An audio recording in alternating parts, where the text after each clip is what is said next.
আসসালামু আলাইকুম। সবাই কেমন আছেন? আশা করছি সবাই অনেক ভালো আছেন। আমিও আলহামদুলিল্লাহ অনেক ভালো আছি। চলে আসলাম অনেক দিন পরে আপনাদের মাঝে নতুন একটা রেসিপি নিয়ে।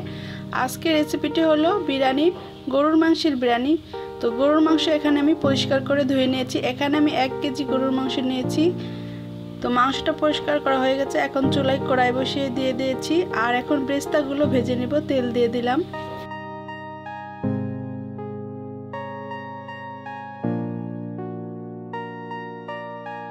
পেঁয়াজগুলো আমি বাদামি কালার হলে তারপর উঠিয়ে নিব।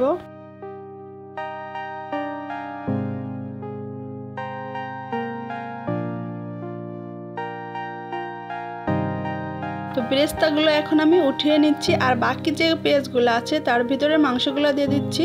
আর দিয়ে দেব রাঁধুনি রেডিমিক্স যে তেহারি মশলাটা থাকে, সম্পূর্ণ মশলাটা দিয়ে দিচ্ছি। দিয়ে দিব টক দই, আর দিচ্ছি আদা আর রসুনের পেস্ট, আর দিয়ে দিচ্ছি পরিমাণ মতো মরিচের গুঁড়া। আপনারা আপনাদের পছন্দ মতো মরিচের গুঁড়া দিবেন। আর দিচ্ছি লবণ। তো সব কিছুকে মিক্স করে নিয়ে কিছু সময় ঢাকনা দিয়ে ঢেকে রেখে দিব।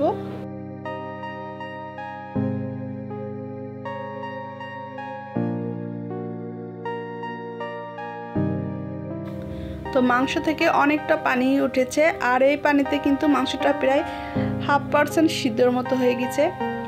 এখন আমি মাংস সিদ্ধর জন্য পরিমাণ মতো পানি দিয়ে দিব।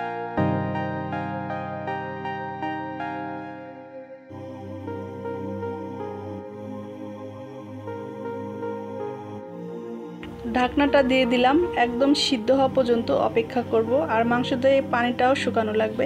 আর এর ভিতরে যে বেস্তাগুলো আমি ভেজে নিয়েছি, তো বেস্তার মধ্যে 1 চামচ চিনি দিয়ে বেস্তাগুলো ভেঙে নিলাম।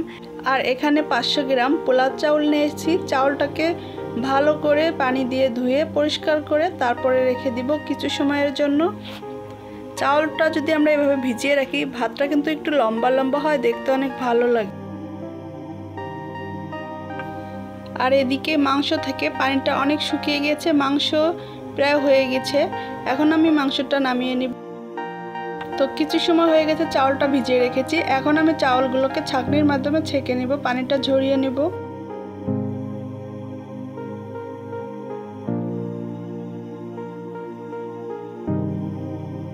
চুলায় ফ্রাই প্যান বসিয়ে দিয়েছি। আর দিয়ে দিলাম সাদা তেল। এখন আমি পানি ঝরানো সেই পোলাও চাউলগুলো দিয়ে দিলাম।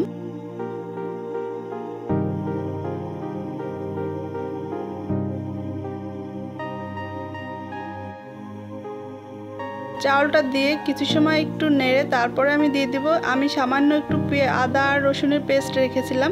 তো ওই আদা রসুনের পেস্টটা দিয়ে দিচ্ছি। তো মশলাটা দেওয়ার পরে ভালো করে ভাজা ভাজা করে নাড়তে হবে। আর এখন কিন্তু এই সময় চালটা ভালোভাবে ভাজতে হবে, তা না হলে কিন্তু ভাতটা অতটা ঝরঝরে হবে না। যতটা ভাজবেন ততটা ভাত ঝরঝরে হবে।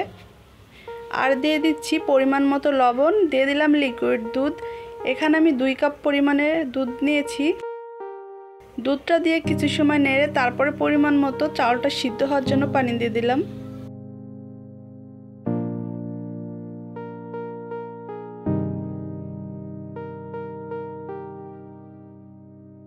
ঢাকনা দিয়ে ঢেকে দিলাম। বলক আসা পর্যন্ত অপেক্ষা করব। তো এই তো বলক চলে এসেছে। ঢাকনাটা উঠিয়ে নিলাম। একটু নেড়ে তারপরে আলতোভাবে আমি ঢাকনাটা রেখে দিচ্ছি। ঢাকনাটা একটু ফাঁকা থাকলে তাহলে আর বলক উঠে নিচে দিয়ে পড়বে না। এই তো ভাতটা আমার প্রায় হয়ে এসেছে, 80%-এর মতো সিদ্ধ হয়ে গেছে। এখন আমি একটু নাড়াচাড়া করে আরেকবার ঢাকনা দিয়ে একটু ঢেকে রেখে দিব।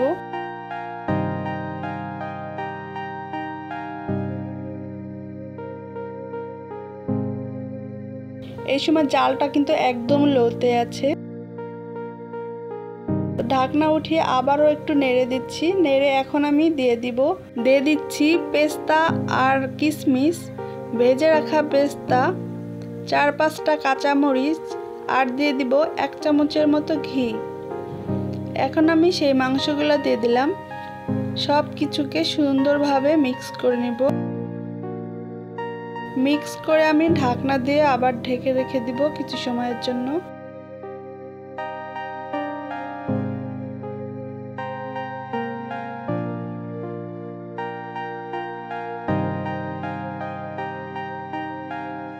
ফিরে আসলাম কয়েক মিনিট পরে।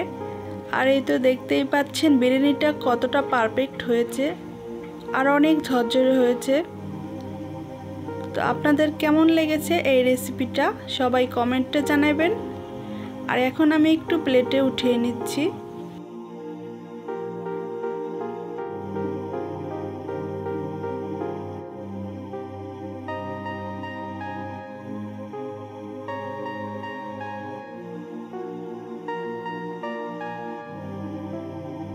বিরিয়ানির রেসিপিটা যদি ভালো লেগে থাকে লাইক করবেন, কমেন্ট করবেন আর সাবস্ক্রাইব করে আমার পাশে থাকবেন। আজকের মতো এ পর্যন্তই। সবাই ভালো থাকবেন, সুস্থ থাকবেন, আমার জন্য দোয়া করবেন। আল্লাহ হাফেজ।